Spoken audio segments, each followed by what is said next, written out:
Rain tapped softly against the office windows as Daniel Harper stared at the glowing resignation email on his computer screen. 12 years.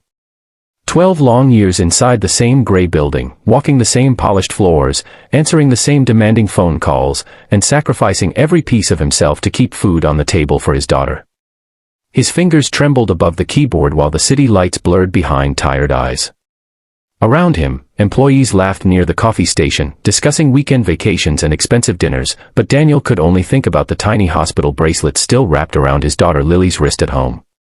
8-year-old Lily had spent the last 3 months fighting a serious heart condition, and every late-night meeting Daniel attended felt like another moment stolen from her childhood. The company had promised flexibility.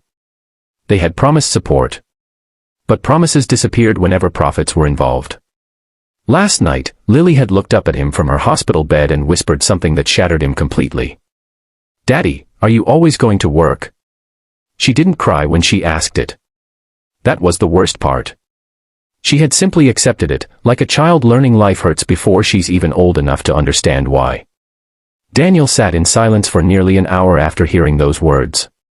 Then, for the first time in 12 years, he chose his daughter over fear.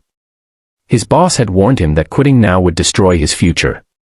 "Men your age don't get second chances," the manager had snapped earlier that morning. "You walk away from this company, you walk away from security forever." But Daniel no longer cared about promotions, bonuses, or polished office titles. None of them could buy back missed birthdays or bedtime stories. None of them could replace the look in Lily's eyes when she realized work mattered more than she did.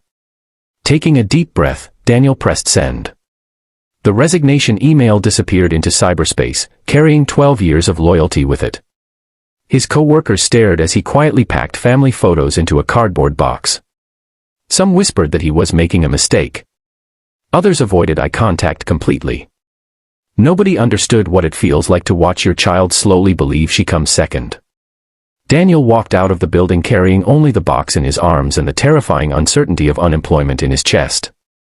The rain hit harder outside, soaking his white shirt within seconds, but strangely, he felt lighter than he had in years.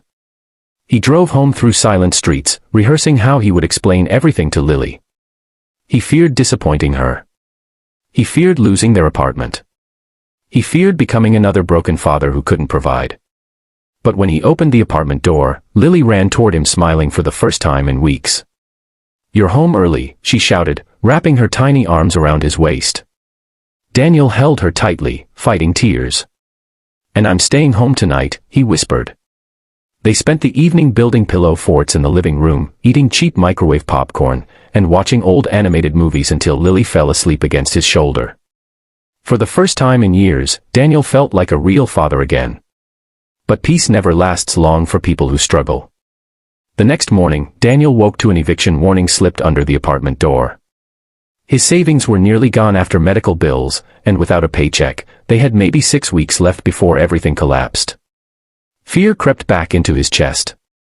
He searched online job listings for hours, but companies either offered impossible schedules or rejected him immediately. Days turned into weeks. Daniel sold his watch, canceled internet service, and skipped meals so Lily could eat properly. Still, he smiled every time she laughed, pretending everything would somehow work out. One evening, while Lily colored pictures at the kitchen table, the light suddenly shut off. The apartment fell into darkness. Daniel froze. The electric company had finally cut power. Lily looked up nervously. "Daddy." Before he could answer, there was a knock at the door. Daniel assumed it was the landlord. Exhausted and embarrassed, he slowly opened it, and nearly stopped breathing. Standing outside under the glow of the hallway light was Victoria Sinclair, the CEO of the billion-dollar company he had quit 3 weeks earlier. She wore a dark red coat soaked from the rain, her expression unreadable. Beside her stood a young blonde girl holding a stuffed teddy bear tightly against her chest. For several seconds, neither of them spoke. Daniel was too shocked to move.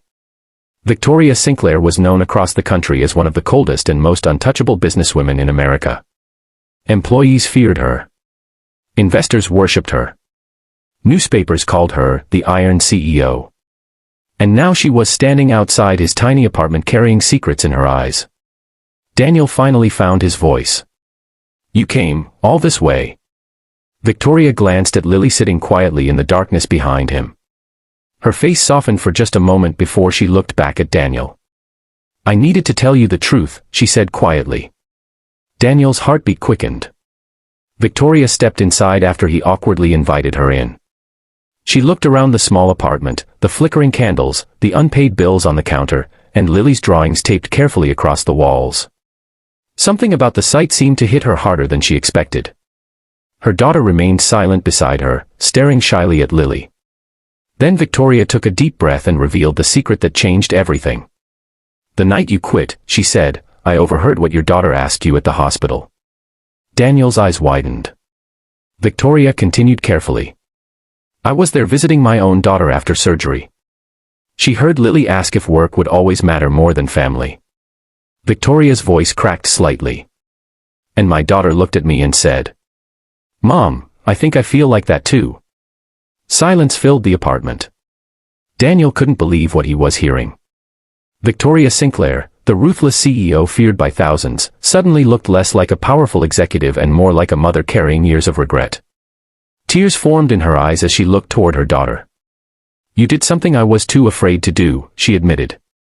"You walked away before it was too late." Daniel stood speechless while Lily slowly approached Victoria's daughter and offered her a crayon. The two little girls sat together on the floor as if they had known each other forever. Victoria watched them silently before reaching into her purse and placing a folder on the table. "I'm not here to offer you your old job back," she said. "I'm here because your resignation changed me." Daniel opened the folder carefully. Inside was a proposal for a new position, one created specifically for parents balancing family and work. Flexible hours. Remote options. Full medical coverage for Lily. But that wasn't the biggest surprise. At the bottom was a handwritten note from Victoria herself. No parent should have to choose between survival and being there for their child. Daniel looked up, overwhelmed. For the first time in years, hope entered the room.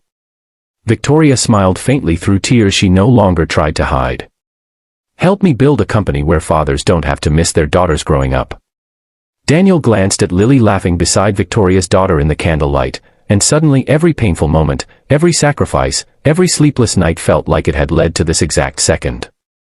Sometimes the bravest decision doesn't save your career. Sometimes it saves your soul. And sometimes, when you choose love over fear, life opens doors you never imagined possible. If this story touched your heart, remember to subscribe to the channel for more emotional and inspiring stories that remind us what truly matters in life.